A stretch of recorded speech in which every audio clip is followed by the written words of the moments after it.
ओ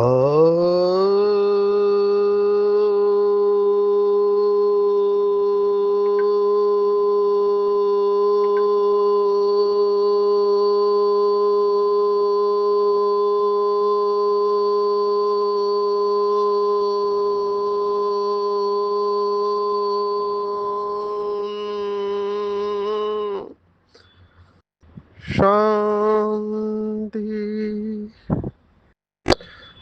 आज 11 जनवरी 2025 भारत में शनिवार है। Today is 11th January 2025 and it's Saturday in Bharat. आज की मुरली का जादुई रहस्य स्वयं को प्रेरणा देने के लिए magical secrets of today's Murli for motivating the self. आज 11 जनवरी है। पुणे में आज माइंड बॉडी मेडिसिन कॉन्फ्रेंस है और कल 12 तारीख को कोल्हापुर महाराष्ट्र में कॉन्फ्रेंस है। हालांकि ये मुरली मैं बहुत दिन पहले रिकॉर्ड कर रहा हूँ क्योंकि उस समय कॉन्फ्रेंस में बिजी होंगे, तो मुंबई से रिकॉर्ड कर रहे हैं। आज की पूरी मुरली देखो, साकार मुरली है। साकार मुरली में बाबा ने बहुत सारे कर्मों की गुह्य गति बताई हुई है। इसलिए साकार मुरली को भी अच्छी तरह से मनन करेंगे तो बहुत सारी पॉइंट्स हमको मिलती है। अव्यक्त मुरलियों में साकार मुरली का विस्तार आया हुआ है। जब आज की मुरली पढ़ रहे थे तो ये स्पष्ट अनुभव आ रहा था कि बाबा बच्चों का भाग्य बनाने के लिए बच्चों को जमा का खाता बढ़ाने को कह रहे हैं। भक्ति मार्ग में भी दान पुण्य का बहुत महत्व है और बाबा ने हमको बताया है कि द्वापर से जो राजाई मिलती है वो दान पुण्य के आधार पर मिलती है। दान अलग है, पुण्य अलग है। और बाबा संगम युग पर हमको दानी, महादानी और वरदानी बना रहा है। ये मुरली है अव्यक्त मुरली, मेरे ख्याल से 1977 की मुरली है। 5 5 मई 1977 की अव्यक्त वाणी है, दानी, महादानी और वरदानी। अभी देखो अव्यक्त मुरली का सार कैसे साकार मुरली में आया हुआ है। आज की पूरी मुरली का अगर आप फ्लो देखो तो बाबा हमको अटैचमेंट से छुड़ा रहा है और कह रहा है कि बच्चे, आपके पास जो कुछ भी पुराना कखपन है, कखपन, वो सब आप बाप के हवाले कर दो। माना बाबा हमको छुड़ा रहा है उन सब बातों से जो हमको बांध के रखी हुई है, बंधन उत्पन्न करती है। हमने देखा कि माया का जो पेड़ है उसका बीज है मैंपन और मेरापन। तो बाबा ये दोनों को ट्रांसफर कर रहे हैं, संगम युग पर ट्रांसफर होने का युग है। तो बाबा कह रहा है बच्चे, आपके पास जो कुछ भी है सब ईश्वरीय सेवा में अर्पण कर दो। अभी बाबा तो खुद के लिए इस्तेमाल नहीं कर रहा है। बाबा कह रहा है आप हॉस्पिटल और यूनिवर्सिटी खोलो। यहाँ पर हॉस्पिटल भी है तो यूनिवर्सिटी भी है और इसके द्वारा आप अपना जमा का खाता बढ़ाओ और यहीं पे नंबर बनते हैं दानी, महादानी और वरदानी। दान देने का संस्कार तो भारत में है ही है, लेकिन बाबा यहाँ पे कर्मों की गुह्य गति बता रहा है कि आप अगर पैसा दान करते हो तो इस पर पूरा ध्यान रखना है कि आप किसको दे रहे हैं।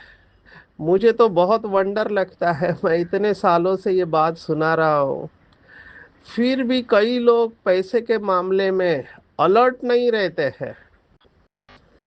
दुनियावी लोगों से लेन देन करना नहीं है, ये तो बात हमारे समझ में आ जाती है कि पाप आत्माओं से लेन देन नहीं करनी है, क्योंकि हमने रहम में आकर अभी इतना भी भोला नहीं बनना चाहिए, जबकि हमको पता है कि कलयुग है।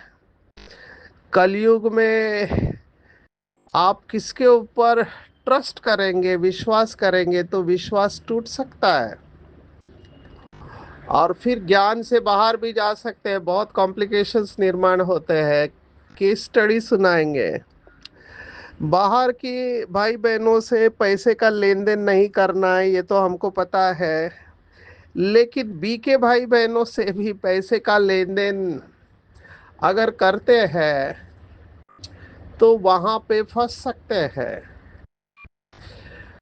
अभी हुआ क्या, कई सारे बाबा के बच्चे ये पैसे के ट्रांजैक्शंस में, पैसे के लेन देन में बहुत व्यर्थ और निगेटिव संकल्प उत्पन्न कर रहे हैं, जबकि बाबा की स्पष्ट श्रीमत है कि पैसे का लेन देन रखना ही नहीं चाहिए। क्यों नहीं रखना चाहिए? क्योंकि अवस्था कब बदलेगी हमको पता नहीं है। कलयुग है, अंतिम समय है, किसी के चेहरे के ऊपर नहीं जाना चाहिए, भाई हो या बहन हो, किसी के चेहरे के ऊपर नहीं जाना चाहिए और बोल के ऊपर भी नहीं जाना चाहिए। क्योंकि जो भी केसेस हमने देखे हैं, वो बोल से प्रभावित होने वाले मदद करते हैं शुरुआत में, जब तक पैसे मिलते हैं तब तक, और एक बार पैसे मिल गए फिर उसको देने का नाम नहीं है। और फिर यहाँ तक बात चली गई पुलिस स्टेशन और क्या क्या पता नहीं हुआ, ज्ञान छूट गया, क्योंकि रोज देख रहे हैं इनको। और फिर जो पैसे लेने वाले हैं वो आना छोड़ देते हैं, छिपते रहते हैं, क्योंकि देखेंगे तो लोग मांगेंगे। जबकि बाबा ने बताया हुआ है कि कर्ज को मर्ज कहा हुआ है बाबा ने, किसी से धन लेना नहीं चाहिए, लेकिन वो लोभ विकार होता है, इसलिए संतुष्टता का गुण भी यहाँ पर खत्म हो जाता है। हम सब जानते हैं कि day by day situation tough, बद से बदतर होने वाली है। तो अगर आप स्टेबल चल रहे हैं तो अपने को अनस्टेबल नहीं करना चाहिए। शांति से दो वक्त की रोटी मिल रही है, अच्छा चल रहा है, तो टू मच में जाने से अपने को बचाना चाहिए। ये सब की स्टडीज है, हम किसी का नाम नहीं ले सकते इसलिए कॉन्फिडेंशियल रख रहे हैं। लेकिन ये सब क्यों हो रहा है? क्योंकि बाबा के श्रीमत के ऊपर अटेंशन नहीं है, श्रीमत को समझा नहीं है। अब देखो, आपने देखा होगा पिछले एक महीने से गवर्नमेंट ऑफ इंडिया ने रिंगटोन ही डाल दिया है फाइनेंशियल फ्रॉड के बारे में। तो मुझे किसी ने कहा कि ये सब सडनली फाइनेंशियल फ्रॉड, माना पैसे की धोखाधड़ी के मामले इतने क्यों बढ़ रहे हैं? कहीं ऐसा तो नहीं है कि कल्प वृक्ष की जड़ में जो बैठे हैं वो ये सब कर रहे हैं?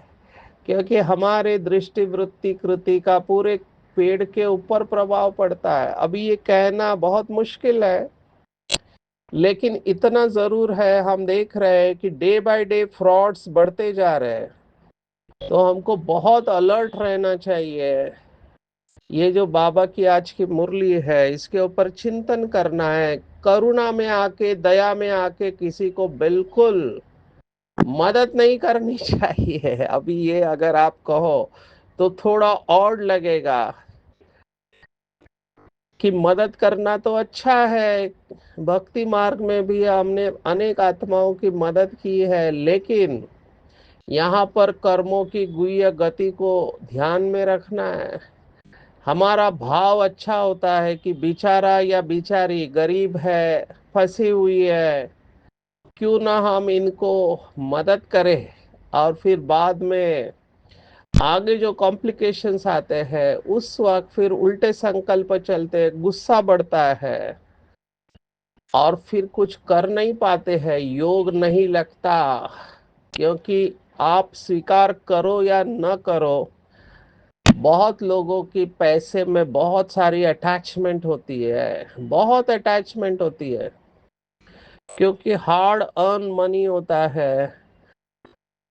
तो इसमें बाबा जब कह रहा है, कितने बार बाबा ने कहा कि पैसे का लेन देन पाप आत्माओं से नहीं करना है, जबकि बाबा कह रहा है ये कलयुग है, यहाँ पर आपको पुण्य आत्मा कहाँ से मिलेंगे? पुण्य आत्मा तो सतयुग में होते हैं। तो बहुत संभाल के चलना चाहिए, इवन बिजनेस में भी बहुत संभाल के ट्रांजैक्शंस करने चाहिए, क्योंकि धोखा मिलने के पूरे चांसेस है। तो ये बाबा की श्रीमत, बाबा ने तो उदाहरण दिया है कि आज किसको आपने पैसा दिया और उसने जाकर शराब आदि पिया और बुरे कर्म किए तो उसका पाप तुम्हारे ऊपर आ जाएगा। माना हमने पैसा देने के बाद उसने ऐसा किया तो उसको वो कर्म करने के लिए उकसाया, तो उसका भी अकाउंट बनता है। इसलिए जितना हो सके पैसे का ट्रांजैक्शंस बिल्कुल नहीं। अभी मैं देख रहा हूँ, जैसे अभी हम मुंबई में रहते हैं, यहाँ गणेश उत्सव या देवी का उत्सव होता है। अभी ये जो मंडल वाले हैं ये भी बहुत प्रेशर डालते हैं बिजनेसमैन के ऊपर, जिसके दुकान है, कि इतना वर्गणी बोलते हैं, माना वो पैसा देना होता है। अभी मैं कहाँ गया था, नागालैंड में। नागालैंड में भी ये सब चलता है, अंडरग्राउंड सरकार होती है और वो लोग पैसे मांगते हैं। तो जिसने विरोध किया उसकी फिर खैर नहीं है। मुंबई में भी जो बिल्डर्स होते हैं, बिल्डर्स के ऊपर इन लोगों का ध्यान होता है और ये लोग पैसा उनसे मांगते हैं, अगर नहीं दिया तो खत्म करने का भी वो सोचते नहीं है। तो अभी बहुत मुश्किल होता है एक बिजनेसमैन वाले को या दुकान वाले को ना कहना, लेकिन अभी करे क्या? इवन गवर्नमेंट में भी कोई काम करना है तो आपको रिश्वत देनी पड़ती है, क्योंकि जब तक पैसे नहीं देंगे वो फाइल आगे नहीं बढ़ाते हैं। अभी करे क्या? मुझे ये प्रश्न पूछा गया कि हम क्या करें? बाबा तो कहता है तो नहीं देना चाहिए, क्योंकि उसके बाद ये लोग गलत काम करेंगे तो हमारे ऊपर बोझा आएगा। मेरा अपना अनुभव सुनाता हूँ। मुझे भी पता नहीं था क्या क्या होता है। मेरा नाम राष्ट्रपति पुरस्कार के लिए भेजा, महाराष्ट्र के मिनिस्टर ने भेजा।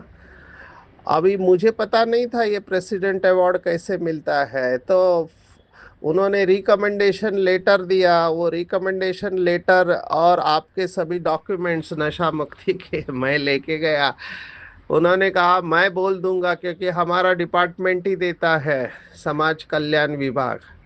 तो मैं बहुत ढूंढते ढूंढते वहां गया, बड़ा फाइल बनाया, सभी भारत के रिपोर्ट्स अटैच किए। तो वहां पे फाइल जैसे लिया तो पहला उन्होंने प्रश्न पूछा कि रिकमेंडेशन लेटर है क्या? मैंने कहा है, वो दिखाया मिनिस्टर का रिकमेंडेशन। और उन्होंने मेरे सामने ही फाइल उठा के फेंक दी, एक कोने में डाल दिया। तो मुझे बड़ा आश्चर्य लगा, लेकिन मैंने सोचा हो सकता है इनके पास बहुत सारे एप्लीकेशंस आते होंगे। तो थोड़ी देर बाद देख रहा हूँ मेरे पीछे पीछे एक भाई आ रहा है और उसने मुझे कहा कि सर आपका फाइल पहले इस कमेटी के पास जाएगा, फिर इस कमेटी के पास, फिर चेयरमैन के पास जाएगा, फिर आपको राष्ट्रपति अवार्ड मिलेगा। मैंने कहा थैंक यू वेरी मच, आपने प्रोसीजर मुझे बता दिया, और मैं चल गया। फिर वापस मेरे पीछे आया और मुझे कहने लगा सर आप चाहो तो हम इसका ध्यान रख सकते हैं। तब मुझे समझ में आया कि ये क्या चाह रहा है। मैंने कहा I am sorry, I am not interested, मुझे ऐसे अवार्ड में कोई रुचि नहीं है। तो तब पता चला कि ये सब कैसे मैनेज किया जाता है। ऐसे बहुत सारे चीजें हैं जहां पर जब तक आप धन नहीं देंगे तब तक कुछ नहीं होगा। अब ये हर एक का डिसीजन है कि हमको देना चाहिए या नहीं देना चाहिए। क्योंकि अभी ट्रेन में भी आप देखो, अगर आपके पास टिकट नहीं है तो आपको पैसा दे के सीट मिल जाती है। और बहुत भाई बहने ये काम करते हैं। अभी उस धन से वो टीसी क्या करेगा हमको नहीं पता, तो क्या उसका, उसने समझो शराब पिया और कुछ गलत काम किया तो उसका बोझा हमारे ऊपर नहीं आएगा। ये सब मैं आप लोगों के ऊपर छोड़ता हूँ, आप अपना निर्णय लीजिएगा। मैंने देखा है जितना संभव हो इन सब बातों से दूर रहना है, प्लानिंग से चलना है। और दो वक्त की रोटी मिल रही है, रहने को घर है, तो ज्यादा ज्यादा की लालच नहीं करनी है। ये लालच या लोभ के विकार में ही लोग फंस जाते हैं, या मदद करने के इंटेंशन से आगे आते हैं वो भी फंस जाते हैं। क्योंकि कलयुग है। इसलिए बाबा की ये जो श्रीमत है, पाप आत्माओं से लेन देन नहीं करना है, ये जितना हो सकता है मैं उतना कहूँगा, क्योंकि कई जगह पे संभव नहीं होता है। मैं अभी डिपार्टमेंट्स के नाम नहीं बता सकता हूँ क्योंकि मंत्रालय में जाना होता है, बहुत कुछ हम देखते हैं, तो बहुत सारी बातें होती है। और ये अभी आदत लगी हुई है, ये बीमारी हम कह सकते हैं इसको।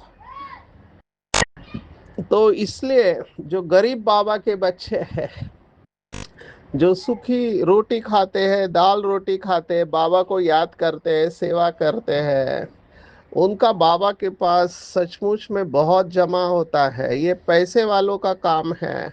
और कुछ लोग तो ऐसे हैं जो इस स्टेज पर पहुंच गए हैं, इतने फ्रॉड किए, स्कैम किए, वो इससे अभी परे हो गए हैं, उनको फर्क ही नहीं पड़ता है। ऐसे भी केसेस सामने हैं, आंखों के सामने हैं।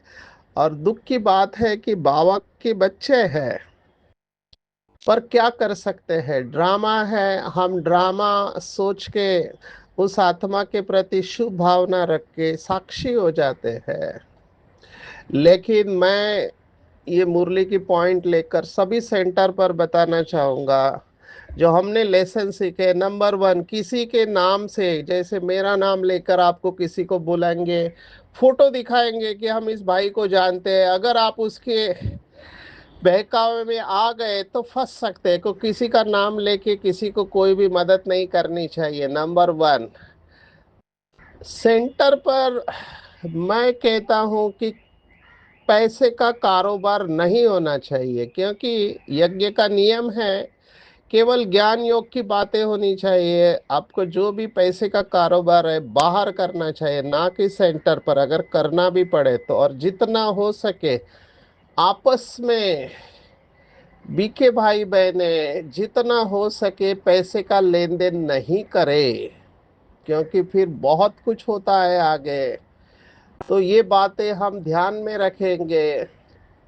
लौकिक में जो मैंने कहा, ये जो गणपति फेस्टिवल होता है या दुर्गा फेस्टिवल होता है, उस समय भी लोग आजकल पैसे नहीं दे रहे हैं। वो कह रहे हैं कि आपको चावल कितना चाहिए बोलो, दाल कितना चाहिए बोलो, हम वो चीजें देंगे, क्योंकि उसका गलत इस्तेमाल नहीं हो सकता है। तो ये एक ट्रेंड आ रहा है कि हम इन चीजों को देंगे लेकिन धन नहीं देंगे, क्योंकि धन को किसी भी चीज में कन्वर्ट किया जा सकता है। मैंने इसके लिए बहुत टाइम दिया, लेकिन मेरा कहने का भाव था, दानी, महादानी और वरदानी, ये जो मुरली है उसमें बाबा ने स्पष्ट कहा हुआ है कि क्यों नंबर बन रहे हैं। तो फर्क है तीनों में। वरदानी नंबर वन आत्माएं हैं जो अपने शक्तियों से सहयोग देते हैं और दूसरों को श्रेष्ठ बनाते हैं। दूसरा है महादानी जो मार्गदर्शन करते हैं, और तीसरा मार्ग बताते हैं। तो मार्गदर्शन करना और मार्ग बताना ये दोनों अलग है। महादानी पुरुषार्थ की युक्तियां बताते हैं, उमंग उत्साह की युक्तियां बताते हैं, कमजोर आत्माओं को पुरुषार्थ कराने के लिए निमित्त बनते हैं, स्मृति से समर्थी लाती है। लेकिन शक्ति नहीं दे पाते हैं, रास्ता स्पष्ट दिखाते हैं। और दानी जो होते हैं सबसे नीचे रखा है बाबा ने। दानी क्या है कि अभी अभी खा कमाया, अभी अभी खत्म किया, जमा नहीं किया। तो दानी आत्माएं जमा नहीं करते, कमाया कुछ, खाया कुछ, दिया। तो हमको दानी से महादानी और महादानी से वरदानी बनना है। तो इसके ऊपर चिंतन करेंगे। आज की मुरली बाबा ने कहा जो भी कखपन है बाप को दे दो, क्योंकि ऐसे भी ये जाने वाला है। हमारे पास ये भी केस स्टडीज है, बाबा के अच्छे बच्चे रोज मुरली सुनने वाले, लेकिन वही है कि अपनी प्रॉपर्टी वगैरह यज्ञ के नाम नहीं किया, अकेले ज्ञान में चलने वाले। अचानक शरीर छूट गया तो जो भोग लगा, तो बाबा को कहा बाबा मेरे पास बहुत धन है और प्रॉपर्टी है, मैं नीचे जाता हूँ और वो जो ट्रांस मैसेंजर बहन है उसके शरीर में प्रवेश करके मैं अपने सभी प्रॉपर्टी के ऊपर साइन कर देता हूँ, मेरे सभी पेपर लेके आओ। तो बाबा ने कहा बच्चे, लौकिक और अलौकिक दोनों कायदा इसको अलाउ नहीं करते। आप जब जिंदा थे आपको करना था। अभी आपके जो भी वारिस है, बच्चे, रिश्तेदार, उनके पास ये चला गया, अभी उनका भाग्य बनेगा, आपका नहीं बन सकता। उस आत्मा ने बहुत रोया वतन में, लेकिन समय निकल गया। इसलिए हमको शरीर छूटने के पहले अपना सब कुछ बाबा को दे देना चाहिए। जिसको जितना देना है वो हर एक डिसाइड करे कितना परसेंटेज आपको घर वालों को देना है, कितना यज्ञ को देना है, अपनी अपनी कैपेसिटी के अनुसार। लेकिन हमको हमारा भाग्य बनाना है। इसके पीछे का भाव ये है कि अपना भाग्य बनाना है तो हमको ही सफल करना पड़ेगा। जैसे माताएं होती, अभी माताएं कमाने को जाती नहीं है, लेकिन हमने देखा है, बाबा भी मुरली में कहता है कि कई सारे गरीब माताएं एक एक रुपया यज्ञ में डालती है और बाबा को कहती है कि एक ईंट सतयुग में मेरे नाम की लगा देना। तो बाबा इसकी भी कदर करता है। It is not the amount, आप कितना देते हैं, इससे ज्यादा इम्पोर्टेंट है कितना परसेंटेज है आपके इनकम का। किसी का इनकम ही 10,000 है, अभी 10,000 में से अगर वो 1,000 देता है तो बहुत बड़ी बात हो गई, क्योंकि 10% हो गया। 10% ऑफ इनकम। अभी किसी का इनकम 1 करोड़ है तो उसका 10% 10 लाख हो गया। तो 10 लाख और 1,000 ये दोनों समान हो गए। आप परसेंटेज कितना देते हो? भगवान के घर पे कायदा भी बहुत सूक्ष्म है। तो ये तो स्थूल धन की बात हो गई। बाकी भी चीजें हैं, अगर शरीर अच्छा है तो शरीर का सहयोग दो, समय दे दो, श्वास, संकल्प, हर चीज।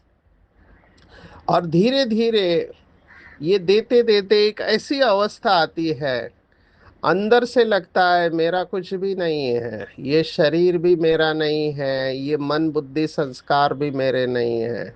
और आत्मा बिल्कुल मुक्ति की अवस्था में जाती है, डिटैच होने लगती है। और ऐसे स्पष्ट अनुभव होने लगता है कि बाबा मुझे चला रहा है, बाबा मुझे चला रहा है, मेरा कुछ भी नहीं है, मैंने सब कुछ मन और बुद्धि से बाबा को समर्पित कर दिया, मेरा ममत्व समाप्त हो गया है। आए तो भी अच्छा, जाए तो भी अच्छा। तो ये देखना चाहिए। ऑफ कोर्स गृहस्थी वालों को बैलेंसिंग एक्ट करना होता है। जो कुमार और कुमारी है जिनके ऊपर जिम्मेवारी नहीं है वो जल्दी मुक्त हो सकते हैं, बंधन मुक्त। गृहस्थी वालों को बैलेंस में चलना है। लेकिन गृहस्थी वालों में भी मैंने देखा है, यज्ञ को चलाने वाले गृहस्थी है। मैंने देखा है घर को चलाने का उनको तरीका आता है, सेंटर को भी चलाने के निमित्त बनते हैं गृहस्थी वाले। बहुत सारे आश्रम गृहस्थी वाले ही चलाते हैं। और यही शायद कारण है, ये प्रवृत्ति मार्ग है। तो बाबा ने कहा दिन प्रतिदिन टाइम थोड़ा होते जाता है, अगर समझो शरीर छूटा तो बच्चे बन जाएंगे और पुरुषार्थ कर नहीं पाएंगे। इसलिए जब तक शरीर अच्छा है, हाथ पैर काम कर रहे हैं, हमको श्रेष्ठ पुरुषार्थ करना है। शरीर कब छूटेगा इसका भरोसा नहीं है। हम अभी देख रहे हैं कि हार्ट अटैक से लोग जा रहे हैं, जिस तरह से जा रहे हैं मुझे भी वंडर लग रहा है, क्या बाबा इनको खींच रहा है?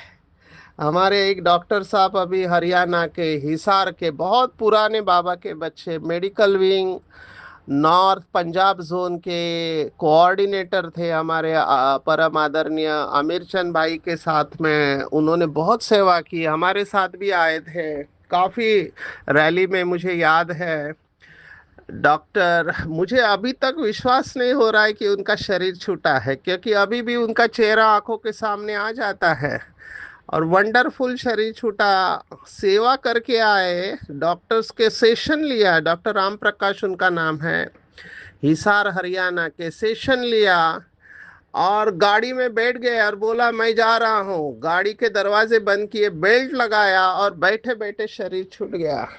ये बहुत अच्छी मौत हम कहेंगे कि कोई तकलीफ नहीं, हॉस्पिटल में पड़े हैं ऐसा कुछ नहीं, बैठे बैठे चलते फिरते शरीर छूटना अच्छा है। लेकिन कहने का भाव है कि कोई भी कभी भी जा सकता है, इसलिए हमको चांस नहीं लेना चाहिए। पूरे कल्प की कमाई है। बाबा ने कहा बच्चा बन के क्या पुरुषार्थ करोगे, शिव बाबा करते रहोगे, बाकी तो कुछ कर नहीं पाओगे। इसलिए बाबा ने कहा भल आपके घर में बच्चे हैं, बाहर का प्यार भल बच्चों आदि से रखो, परंतु आत्मा का सच्चा सच्चा प्यार रूहानी बाप के साथ होना चाहिए। मित्र संबंधी बच्चों को देखते हुए भी बुद्धि बाप की याद में लटकी रहे। ये गृहस्थी वालों को बहुत बड़ा पुरुषार्थ करना चाहिए, हम सबको करना है कि आंखों से जो भी दिखता है उनसे ममत्व मिटा देना चाहिए। धन का जो भी हिसाब किताब है बाप को देते रहेंगे तो बाबा डायरेक्शन देंगे कि बच्चे इधर जाके सेंटर खोलो, ये करो। पहले बाबा ये बताता था, कई बाबा के बच्चे घर गृहस्थ में रहते हुए अपना पूरा समाचार बाबा को देते थे और बाबा फिर उनको गाइड करते थे। बहुत भाग्यवान आत्माएं हैं। हम मुसाफिरी से अभी लौट रहे हैं, मनुष्य घर जाना चाहते हैं लेकिन रास्ते का पता नहीं है। हमको तो रास्ता पता है। बाबा कैसे मुख्य क्रिएटर, एक्टर और डायरेक्टर है, पर सबसे ज्यादा पार्ट बाबा से भी हमारा है। बाबा ने आज इसका क्रेडिट दिया है कि बाबा से भी बड़ा पार्ट बच्चों का है। तो योग अग्नि में अपने पाप कर्मों को भस्म करना है, सतो प्रधान बनना है। आते हैं स्वमान के ऊपर। आज का स्वमान है आदि रत्न। जैसे ब्रह्मा बाबा को आदि देव कहते हैं, ऐसे ब्रह्मा कुमार कुमारिया आदि रत्न है, क्योंकि आदि देव के बच्चे हैं मास्टर आदि देव। हमारा ये स्वमान आज का है कि आदि देव के बच्चे हम मास्टर आदि देव हैं। आदि रत्न समझेंगे तो अपने जीवन के मूल्य को जान सकेंगे। आदि रत्न अर्थात प्रभु के रत्न, ईश्वरीय रत्न बहुत वैल्यूएबल है। तो जितना ये स्वमान में स्थित होंगे, आदि रत्न ईश्वरीय रत्न समझेंगे। अभी शायद प्रभु रत्न कॉन्टेस्ट चल रही थी, उसमें भी बहुत भाई बहनों ने अच्छा पुरुषार्थ किया, बहुत लगन से। ऐसे कोई ना कोई कारण निकाल कर अपनी बुद्धि को श्रेष्ठ बनाना चाहिए। ये बहुत अच्छा कॉन्टेस्ट था प्रभु रत्न। तो हम आदि रत्न है, ईश्वरीय रत्न है, प्रभु रत्न है, ऐसा समझ के कर्म करेंगे तो स्मृति से समर्थी आ जाती है। और जितना समर्थ होंगे उतने शक्तिशाली रहेंगे, व्यर्थ हो नहीं सकता। और समर्थ आत्मा, शक्तिशाली आत्मा कभी भी धोखा नहीं खा सकती है, क्योंकि वो ज्ञान के खजाने से, योग के खजाने से भरपूर है। तो धोखा खाने से बची रहेगी। जो भी धोखा खाते हैं इसका मतलब परखने की शक्ति कमजोर है। ये धन के मामले में भी परखना और निर्णय करना किसको धन देना है, किसके साथ लेन देन करना है, ये परखना बहुत अच्छी तरह से आना चाहिए, नहीं तो धोखा खा लेंगे और दुखी हो जाएंगे। अभी जो सेवा है वो है बुद्धियों को परिवर्तन करने की सेवा है, क्योंकि विघ्न तो आने हैं, बाबा ने कहा लास्ट तक विघ्न आएंगे, लेकिन विघ्नों के पर्दे के अंदर कल्याण का दृश्य छिपा हुआ है। सिर्फ क्या करना है, मनसा वाचा की शक्ति से विघ्न का पर्दा हटा देना है, तो उसमें कल्याण का दृश्य दिखाई देगा। आंध्र प्रदेश में जो भी हो रहा है, ये विघ्न में कल्याण समाया हुआ है, हलचल में नहीं आना है। जो भी डायरेक्शंस मिलते हैं उस अनुसार मुझे ऐसे लगता है योग की शक्ति को बढ़ाएंगे। बाबा ने जो कहा मनसा वाचा की शक्ति से पर्दा हट जाएगा तो उसमें कल्याण दिखाई देगा। आज के पूरी मुरली में टेक होम कि योग अग्नि में पाप कर्म भस्म करना है, पाप आत्माओं से लेन देन नहीं करनी है। यज्ञ, ये यज्ञ आखिरी यज्ञ है मृत्यु लोक का। सतयुग में कोई यज्ञ नहीं होता है, मुसाफिरी खत्म हुई है, वापिस घर जाना है। इसलिए जितना भी है सब कुछ यज्ञ में तन मन धन सब कुछ सफल करना है और परखने की शक्ति को यूज करना है, धोखा नहीं खाना है। आदि रत्न समझ कर चलेंगे, प्रभु रत्न, आदि रत्न, ईश्वरीय रत्न, तो समर्थ भव का वरदान मिल जाएगा। और बुद्धियों को परिवर्तन करने के लिए मनसा वाचा की शक्ति से विघ्नों का पर्दा हटाएंगे तो कल्याण का दृश्य दिखाई देगा। अच्छा, ओम शांति।